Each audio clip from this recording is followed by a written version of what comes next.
Kisah nyata ini bisa terjadi berawal ketika ibu mertuaku menikah lagi dengan seorang pria tampan yang lumayan muda, namanya Pak Jarwo. Orangnya lumayan ganteng dan berkarisma, usianya baru 42 tahun. Nah, sebelum ke ceritanya, perkenalkan namaku Dina Ambarwati. Usiaku sendiri masih 24 tahun. Suamiku namanya Baim, umurnya 27 tahun. Aku menikah dengan Mas Baim 4 tahun yang lalu, dan kami masih menetap di rumah mertua sebagai menantu yang baik. Aku harus pandai mengambil hati kedua orang tuaku, apalagi terhadap ayah mertuaku, karena beliau baru saja menikah dengan mama mertua beberapa bulan yang lalu.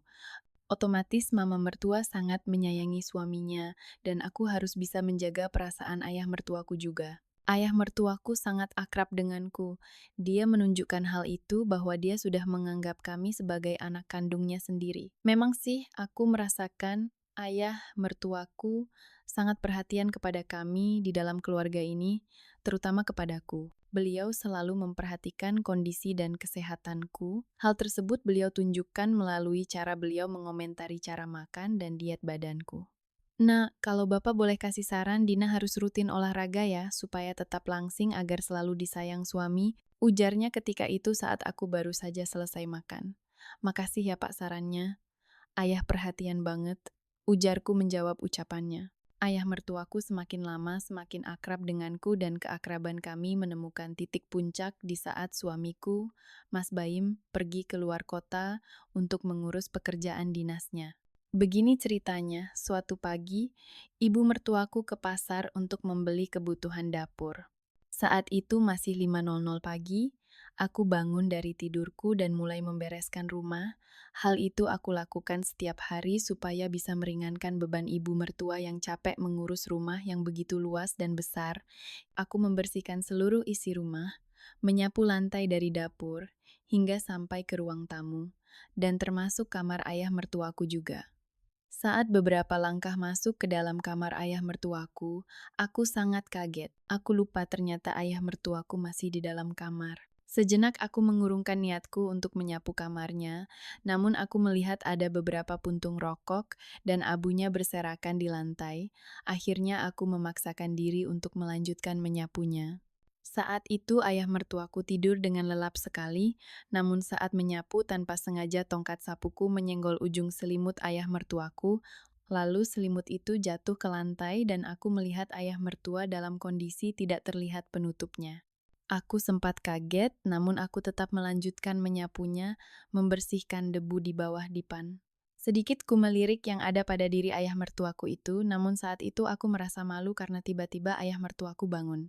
Beliau melihat aku yang sedang menyapu lantai kamarnya dan buru-buru dia mengambil selimut yang jatuh tadi. Setelah selesai menutup pakai selimut itu, ayah mertuaku berkata, "Sedang apa kamu di sini, Nak? Kok kamu masuk ke kamar ayah?"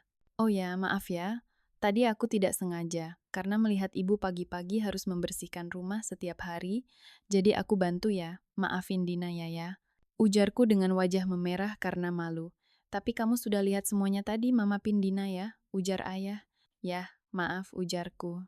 "Ya sudah tolong bikinin kopi untuk ayah ya," ujar beliau. Lalu aku segera pergi ke dapur membuatkan kopi untuk ayah mertuaku. Singkat cerita, sejak kejadian itu, entah kenapa aku selalu terinspirasikan ayah mertuaku itu, sehingga aku tidak fokus beraktivitas. Bahkan untuk memberi kebutuhan kreatif suami pun aku tidak bisa berkonsentrasi dan kejadian itu pun masih berlanjut. Tidak hanya sampai di situ, pernah suatu hari kala itu hanya ada aku dan ayah mertuaku berada di rumah. Kejadiannya sekitar jam 8 pagi, saat itu aku mau mandi dan ingin pergi ke kondangan perkawinan temanku. Saat mandi, entah kenapa, aku tiba-tiba lupa membawa handuk, lalu aku memanggil suamiku untuk mengantarkan handuk, tapi ternyata suamiku sudah pergi berangkat kerja. "Kenapa, Nak Dina?" "Suamimu Baim sudah berangkat kerja dari tadi pagi karena dia buru-buru ada pertemuan di kantor," ujar ayah mertuaku yang kebetulan berada di dekat meja makan. "Tolong anterin handuk ya, aku lupa maaf ya sebelumnya," ujarku sedikit malu-malu.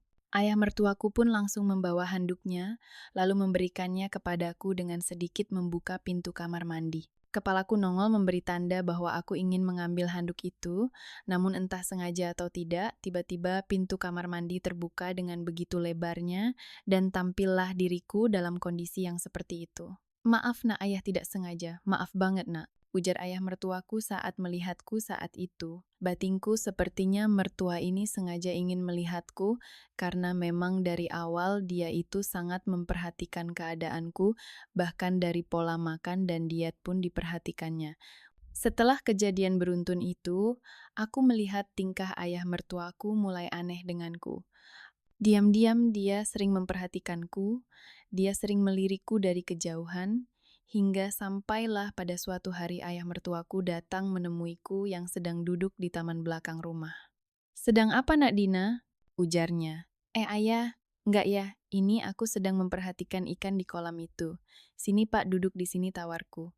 Hari itu ayah mertuaku mengajakku ngobrol dan bercanda ria, perlahan aku menjadi kagum dan terhibur melihat ayah mertuaku itu. Dan saat asik ngobrol, tiba-tiba mendadak cuaca mendung, langit menjadi gelap, lalu kami melanjutkan obrolannya di ruang tamu keluarga. Di sana terdapat Yamaha NMAX Turbo terbaru yang tempo hari dibeli suamiku. Saat itu suami dan ibu mertuaku kebetulan sama-sama sedang tidak ada di rumah. Mas Baim masih di kantor, sementara ibu mertuaku sedang mengikuti kegiatan arisan bersama teman-temannya. Cuaca mendung tadi berubah menjadi hujan deras dan tiba-tiba cuaca menjadi gelap hingga obrolan kami pun tidak terdengar dengan jelas.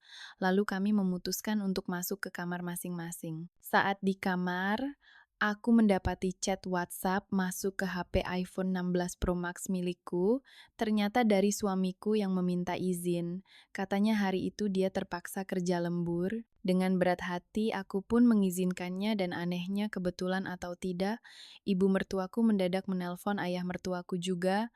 Katanya dia belum bisa pulang hingga 12.00 malam, nanti dikarenakan teman arisannya mendadak mengalami stroke ringan dan terpaksa harus dibawa ke rumah sakit. Akhirnya saat malam tiba, di rumah hanya ada aku dan ayah mertuaku saja. Kala itu kondisi malam mulai gelap disertai suara hujan yang deras membasahi atap hingga terdengar suara tetesan air yang sedikit membuat aku merinding. Secara bersamaan, tiba-tiba terdengar suara petir. Jujur saja, aku sedikit ketakutan saat itu karena posisi kamar tidurku berada di posisi paling ujung dengan gelisah. Akhirnya aku memutuskan untuk memanggil ayah mertuaku. Tok tok tok, suara pintu diketuk. "Ya, aku takut nih," ujarku. Tidak lama kemudian ayah mertuaku langsung membuka pintu kamarnya. Setelah ayah mertuaku membuka pintu, aku bilang kepada ayah kalau aku takut sendirian di kamar karena saat itu tiba-tiba lampunya mati. Dengan segera ayah mertuaku mencoba mengecek listriknya dan ternyata saat itu sedang ada pemadaman listrik dari PLN setempat. "Ya sudah nak, kalau begitu nak Dina tidur di sofa ruang TV aja ya, nanti bisa ayah temenin dari dalam kamar ayah," ujarnya. "Tapi ya kan kondisi masih gelap, aku takut," ujarku. "Ayah kan tahu kalau aku fobia sama kegelapan dan kehampaan," kataku. "Ya sudah jangan takut, tunggu sebentar ayah ambilkan lilin di belakang ya," ujar ayah sambil memegang kedua bahuku seraya memberikan ketenangan untukku. Saat itu sebenarnya aku sendiri bisa mengambil lilin dan menyalakannya, tapi entah kenapa malam itu aku jadi manja sama ayah mertuaku. Itu mungkin karena ayah mertua sudah tahu semua yang ada pada diriku, jadi aku sudah tidak merasa canggung lagi sama ayah mertua. Setelah beberapa menit, ayah mertuaku kembali dari mengambil lilinnya. Aku melihat dari kejauhan ayah mertua melirik diriku yang saat itu aku memang menggunakan baju tidur yang biasanya aku pakai setiap hari. "Ini nak, lilinnya. Sekarang sudah tidak gelap lagi, silakan tidur ya. Semoga mimpi indah," ucapnya. "Iya ya, makasih ya," sahutku. Belum ada 1 menit aku tidur. Lagi-lagi suara petir menakutkan malam itu. Jantungku berdegup kencang, lalu dengan nekat aku memaksa diri untuk tidur di kamar ayah mertua. "Loh, kok tidur di sini, nak?" "Jangan dong. Nanti Baim dan ibumu tahu kita dalam satu ruangan. Mereka bisa berpikir negatif tentang kita," ucap ayah. Ayah mertuaku dengan sedikit takut melihat tingkahku malam itu. "Tenang saja ya, aku akan jamin semuanya. Aku jamin Mas Baim dan ibu tidak akan tahu masalah ini. Percaya padaku ya, please aku mohon ya," Aku takut tidur di luar sendirian, gelap ya. Ujarku sedikit memelas supaya diizinkan oleh ayah mertuaku.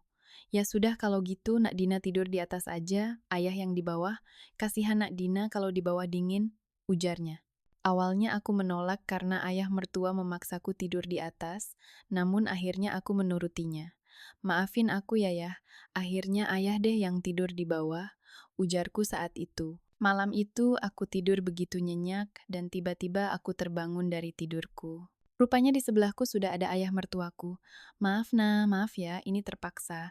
Ayah tidak tahan tidur di bawah, nah dingin banget, ujar ayah mertuaku ketika itu sembari meminta selimut. Saat itu tepat 1.00 malam, aku dengan kondisi setengah sadar dari tidur sedikit aku berucap, iya ya, nggak apa-apa, tarik aja selimutnya, daripada ayah kedinginan, ujarku sambil memejamkan mataku. Rasa kantuk sangat berat malam itu. Suara hujan dan tiupan angin malam membuat selimut tidak mampu menahan rasa dingin yang mulai menusuk tulang. Malam itu aku dan ayah mertuaku terbawa suasana kreatif yang tidak wajar, dan akhirnya terjadi peristiwa pekerjaan kreatif yang tak pernah kuduga sebelumnya seumur hidup. Semua orang juga pasti tahu jika berdua, siapapun pasti akan terkreasikan oleh suasana seperti itu. Bahkan, suasana itu terjadi berulang kali hingga berkali-kali, suasana yang bisa dibilang sangat dramatis, berawal dari rasa dingin hingga menuju rasa hangat yang luar biasa. Sebelumnya hal itu sangat jarang aku temukan dari suamiku, karena suamiku orangnya super sibuk. Aku yang baru saja menikah memang berada pada posisi yang sangat membutuhkan kasih sayang dan sangat membutuhkan dengan yang namanya berbagi kreativitas. Malam itu adalah malam pertama kalinya aku diberi pengalaman kreatif berharga oleh ayah mertuaku, tidak hanya sampai di situ tapi terus berlanjut. Saat pagi, aku bangun lebih dulu untuk mulai masak dan membersihkan rumah. Saat berdiri dari tempat tidur, aku perhatikan ayah mertua tidur begitu nyenyak. Saat di dapur, baru aku menyesal, air mataku jatuh. Aku menyesal sudah mengkhianati suamiku. Aku sadar ini salah. Seharusnya ini tidak boleh dilakukan. Hari itu aku menangis di dapur. Aku menyesali kejadian malam itu. Saat meresapi kesedihanku, tiba-tiba ayah mertua datang menghampiriku. Lalu ayah mertua berdiri di hadapanku, melihat dia memperhatikanku. Aku hanya bisa menunduk malu. Tak sanggup aku memandang wajahnya.